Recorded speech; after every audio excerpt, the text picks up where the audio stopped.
here to make a new type of news. New insights, new styles, and new topics every day. We are News Generation. Making news just for you. It's April 7th here in Seoul. I'm Shin, and this is News Generation, where we make the news at Arirang's very own open studio. Every morning, we'll discuss the top issues and latest current affairs affecting people in their 20s and 30s. Joining me in the studio is Nal Song. Happy Friday. Happy Friday. And Walter Lee. Always lovely to be here. And both are here to speak on behalf of those in their 20s and 30s. We're going to start with our news feed, a news feed which covers different hashtags and news items that have been trending on social media over the past 24 hours. The Korean Netflix original movie Kilboksun quickly became the most watched non-English film for the week commencing March 27th. It garnered over 19 million total views in just 3 days after its release. It's the second Korean movie that has topped the most watched non-English film chart on Netflix this year, following Cheongi in January. Samsung Electronics announced its first quarter performance on Friday. The company recorded its worst performance in more than a decade on the back of a struggling semiconductor sector. Moving on to the third one, part of a bridge in Bundang area of Seongnam, Gyeonggi-do province collapsed on Wednesday, killing one pedestrian and severely injuring another. Local reports say the bridge collapsed as a water pipe underneath had been damaged from heavy rain overnight. And let's go deeper into the third news item. People who checked security footage were actually quite shocked because the collapse happened in a blink of an eye. They also questioned whether safety inspections were done on a regular basis. Reportedly, routine investigations had been carried out. From August to November last year, the collapsed bridge got the second highest safety rating. And police are still investigating what caused the collapse and are looking into whether maintenance measures were properly followed. And meanwhile, officials will be conducting emergency safety inspections of some 200 bridges nearby. Now, here in the studio, I know it's quite depressing news, but Walter, what was your initial reaction when you heard about it? Yeah, absolutely. Just horrible news. I was actually in the area driving when this happened. We got the notification via text message. But what's really sad is, like, we could say this was unlucky for the pedestrian, but obviously it was. But we hear a lot about these construction accidents quite often here in South Korea. Too much, in my opinion. Buildings and infrastructure, we praise them for going up very, very quickly, but that's also probably part of the problem. Definitely. I mean, we're not taking the proper safety precautions, or nothing is being assessed correctly, I think. So having worked on construction sites, I know in Australia they're very strict. Things are slower for safety reasons, and I really think that this is something South Korea should be also doing. And I know that Australia has better working conditions for people working at construction sites, whether it becomes like actual working conditions, but also their wage. And I do think there's a correlation between that. But what about you, Nell? Were you really shocked to see this news as well? I mean, I'm always shocked to hear such news, but I do want to point out that there are areas we can improve as a nation, like Walter mentioned, when it comes to safety hazards. I hope that the maintenance measures were indeed properly followed, because I mean, natural disasters are tragic, but there are ways that the precautions we can take to prevent them. And I would really, really hope that we have taken the precautions in this case. And, we don't really have the best track record when it comes to, safety issues and emergencies that are as such, and I would be frustrated to find out if this situation was caused by careless errors made by other men. I was really shocked because for a technologically advanced country like South Korea, to see safety hazards like this happen to this day, right? It's just so depressing, but we'll see, and we'll see what police have to say about this accident. Now, that was our news feed for this Friday, and now let's head into our main discussion. Take a look at the screen to find out what we have for you today. Many Koreans haven't had the birds and the bees talk while growing up. Back in 2019, the Women's Policy Institute surveyed just over 4,000 middle school students and found that only half of them received sex education at school. 3 out of 10 said these classes weren't that helpful, mostly because they weren't interactive or open for students to freely ask the questions they were really curious about. That includes how to have safe sex and where to buy contraceptives. The KDCA found that more than half of sexually active teens did not engage in safe sex. Today, NewsGen aims to answer 3 questions. 1. How did the call for better sex education become a key issue in Korea? 2. What's the social stigma behind having sex at a young age? Why has sex education not been properly rolled out at schools nationwide? 3, what are some countries that have been providing high-quality sex ed? Are there studies that show better sex education reduces sexually transmitted diseases or sex crime rates? All right, so let's talk sex for today. We'll be zooming into Korea's sex education. How is this education being done and is it working? And Nell, why don't you first start us off by telling how this became an important issue here in the country? Yeah, and there have been concerns due to room cafe businesses here in Korea recently, which are being used as a location for sexual activities. And as you can see, we're going to show you very briefly, room cafes are pretty much tiny little motel rooms, and they open under the category of restaurant or general license, but it has a bed, a TV, a bathroom, there are even digital door locks. So there have obviously been some various forms of these cafes where you can relax with your friends, and having an entire setup like this, exactly the same as an accommodation facility, I think it's really gone past the line. Currently, it's prohibited for minors to enter other motels and DVD rooms. And with this rising issue, they have banned minors from entering room cafes as well, but I just think this is just a temporary solution that's not going to solve the big issue that we're talking about. Right. So let's take a look at the screen. I've prepared some data for you guys about the Korean teen sex data. You can see the percentage of the sexually active minors are at 5.4%. High schoolers make up about 8.5%, middle schoolers 2.3%, and the average age of their first sexual intercourse is at 14.1 years old. That seems really low because I remember like around when I was around 16, 17 years old, I remember hearing it was around 15% and now it seems to be getting younger. Right. Yeah, and then according to Planned Parenthood, US average was 16 to 17, so we're actually quite lower. And 65.5% of the contraceptive use doesn't really help the situation either. All this to say, banning kids from certain locations is not going to necessarily stop them from having sex. And, you know, Korea's legal consent age has been bumped up from 13 to 16 back in 2020 when we've seen more abuse of teen, sexual exploitation on like incidents like the nth room scandal we've seen on Telegram. And this means people aged 19 and up can be penalized for having sex, even though it's consensual, with people younger than 16. So that means legal frameworks aren't doing the best job regulating it because, as you mentioned, Nell, the average age is still at 14.1 years old. Right. So that's why today's discussion topic is so important because we're shedding light on how sex education should be done, how important it is. And before we continue our talks, let's include an expert, a teacher, who tells us how it's actually being done here in Korea.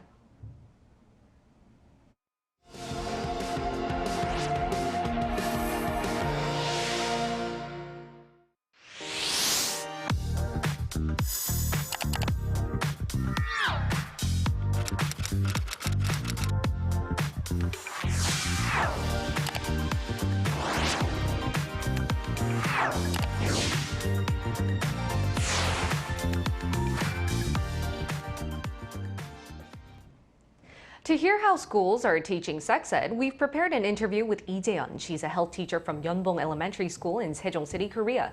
Great to have you with us, Jae-yeon. Hi, thank you. Sexual education is an essential education that learned through in our lives. Based on this perception, the Ministry of Education first established national standard for sex education in 2015. The content is divided into 4 areas: human development, human relationship, coping skill, and healthy life. Sexual education in public school follows national standard, like our school. According to national standard, our school conducts more than 15 classes per grade each year, particularly 5th and 6th grader in elementary school intensively learned 5 to 6 classes a year by health teacher or external instructor, including sexual harassment, coping skill, and sexual balance. Students should be, And, you mentioned how it's being done here in Korea, but I want to know how it's different from abroad. As far as I know, sex education in foreign countries reflects socio-cultural situation. However, let me just give you an example of a few countries. First of all, Sweden was not only the first country to try sexual education in 1897, but also the country to give compulsory education to children of all ages. The United States is a society where the individual freedom is respected.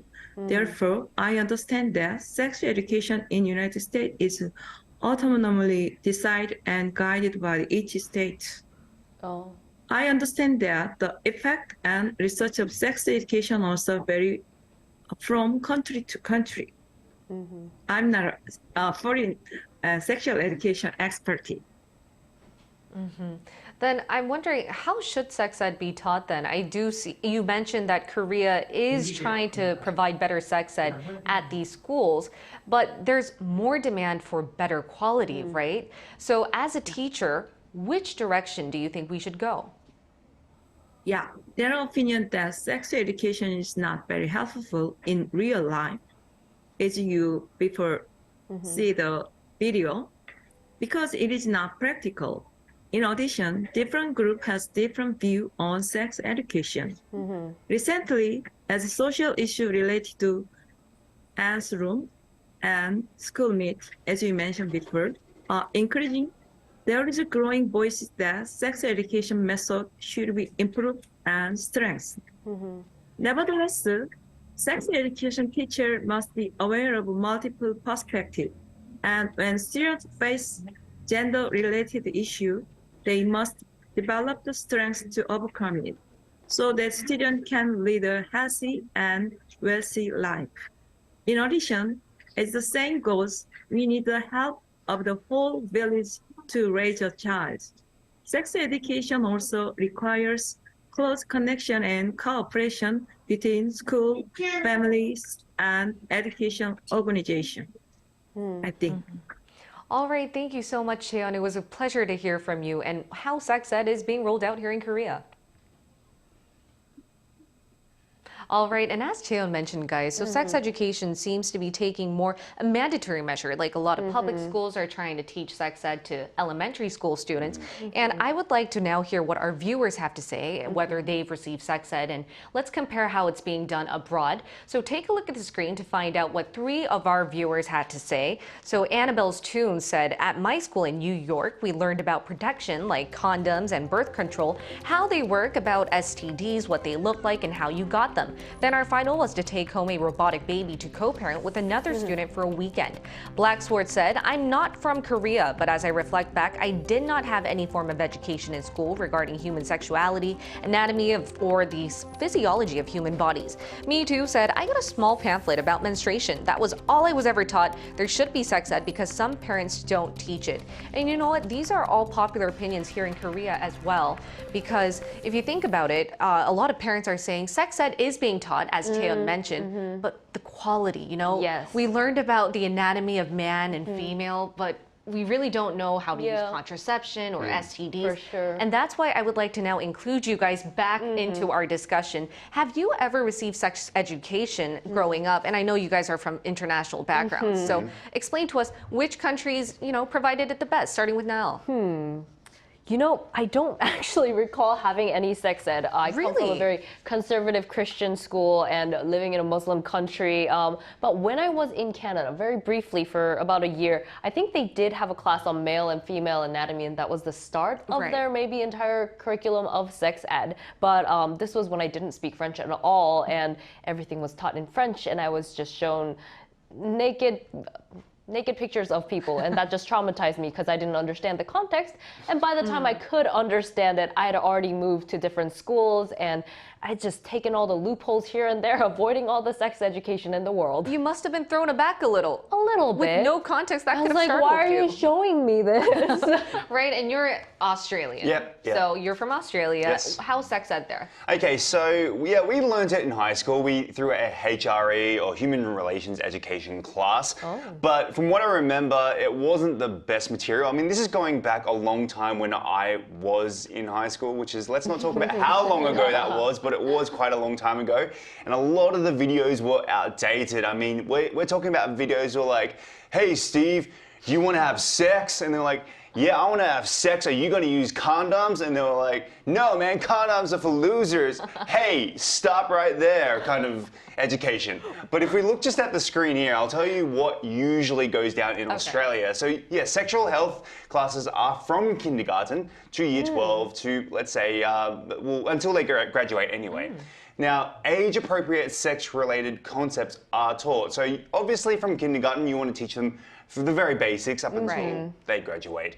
Now, experts are always encouraging their parents to talk to their children, and we all know that that's a very awkward situation. My mum decided to do that at a restaurant. I don't know why, but restaurant. Yes, she was like, let's talk about sex. I was like, Mum, I'm trying to eat.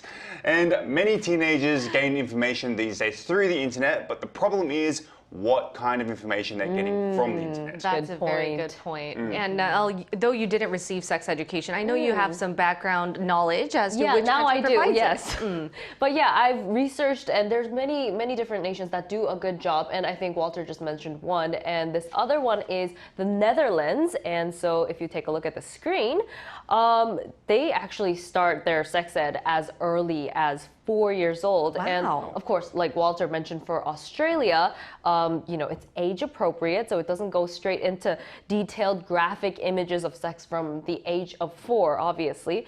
But at age 4, they talk about relationships, they talk about appropriate touching, which is so important, and the concept of intimacy.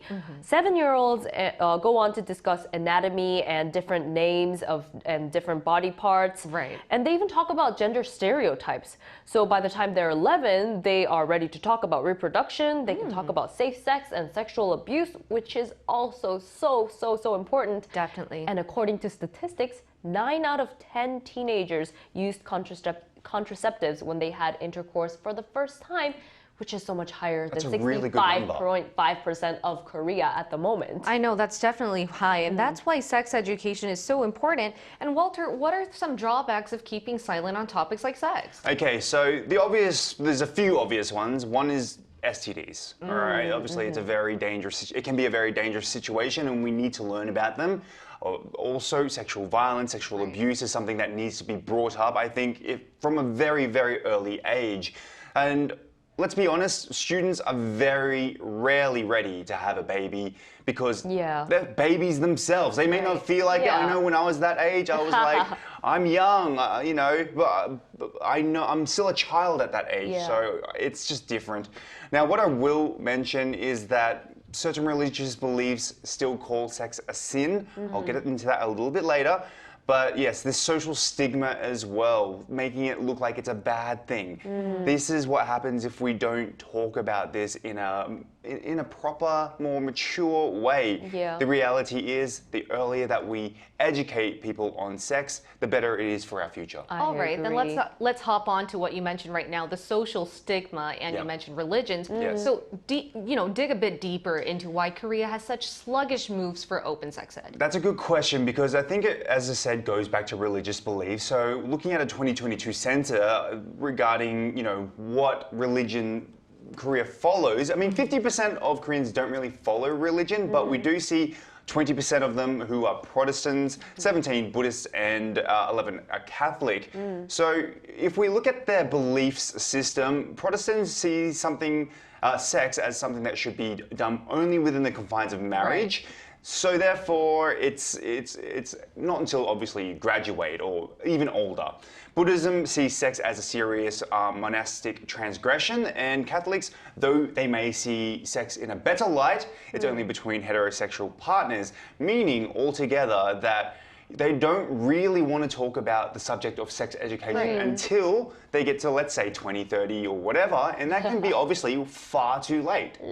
And as you mentioned, with 50% of the population having a religion and a big proportion of them being Christian, Protestant, and Buddhist, religion does play a really big part. It hinders you from having a comfortable conversation with your parents or teachers. But there's another element to this, right? Yeah, and I think Confucianism actually also plays a huge role in the East Asian countries. The 50% that don't have religion, they're still Confucian Confucianism-related culture and my experience with a combination of Confucianism and Christianity, it really, really emphasizes abstinence. Right. More than anything else when we're talking about sex. And while I do understand the background of the values and those who, taught me or didn't teach me about sex, there's a huge downside to only focusing on abstinence. It's that they don't teach about safe sex.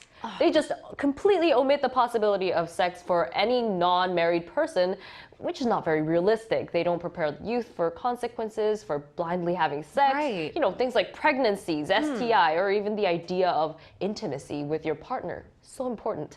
It's great to have virtue and value, but I think we shouldn't censor information to teach a certain lifestyle. That's called brainwashing. We shouldn't do that. It's not encouraged. And I completely agree with you. We're not talking just about sex education. We're talking about safe sex. And that's why we're talking about this topic in the first place. But now it's time to wrap up our discussion. So I would like to ask you guys, how would you like to see sex education roll out here in Korea, starting with Walter? Well, of course, I'm all for education now. I think that we need to take the religious aspect out of it and put into what we know as the real facts. We really need to focus on things like sexual abuse and sexual violence as objectifying, women and men, of course, and make sure that everything is backed up with facts. Right. I agree. And Nell? As much as we emphasize the public education for sex ed, but I think it's critical that parents give sex ed at home as well. And like we mentioned about different religions and values, everyone has different views when it comes to sex and, different aspects of it. But I just want to make sure that everybody includes factual, scientific aspects of it, as well as the values that you want to teach your kids. Right, and I understand it might be hard in a Confucian and religious setting here in Korea to talk about sex with your parents. But Walter, I actually envied you that your mom brought it up even at a restaurant. I don't know if I envied that. It was a very awkward conversation while I was trying to eat my chicken parmigiana, and yes, I was put off my food. Thanks, Mom. Though it's awkward, it's really necessary because at the end of the day, you need to be educated in order to know how to have safe sex. And we'll be here every day from 9:30 a.m. to 10 a.m. Korea time, bringing you topics young people are talking about. Special thanks to Niall Song. Thank you for having me. And Walter Lee. Always lovely to be here. All right, and thank you all for watching. Have a wonderful weekend. We'll see you next week. We are News Generation.